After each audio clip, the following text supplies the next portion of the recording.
তো আমি দেখে এখানে আছি, এত কিছুর পরও, এত কিছু হয়ে গেছে তারপরও আমি এখানে আছি।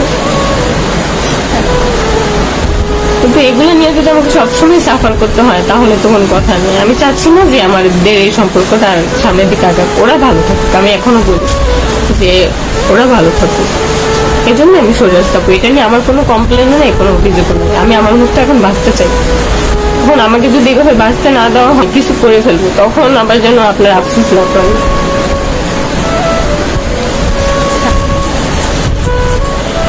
হ্যাঁ, লাইভ বলছে আমার বাবারা গরিব, এটা নিয়ে আমার কোনো সমস্যা নেই। আমার বলতে কোনো খারাপ লাগাও কাজ করে না, কারণ আমরা গরিব। গরিব হলে যদি মানুষের কাছে ছোট হয়ে থাকতে হয়, তাহলে ওইসব মানুষ কোনো মানুষের মেন্টালিটির মধ্যেই পড়ে না। কান্না করো না আপু, কান্না আসলে আটকে রাখা যায় না। যা যা হইতেছে আমাকে নিয়ে, যা যা বলতেছে,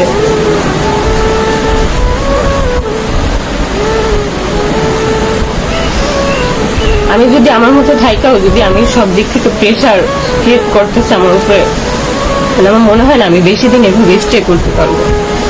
আমার যদি কখনো কোনো ক্ষতি হয়ে যায়, তাহলে যেখানে মানুষের কোনো মান সম্মানই থাকে না, ওইখানে আমার মতে না যাওয়াটাই বেটার। এখন তোমরা অনেকেই যারা যারা বলতেছো আমার ছেলের জন্য, ছেলের জন্য, আমি তো আমার ছেলের সাথে কারো কন্ট্যাক্ট অফ করিনি।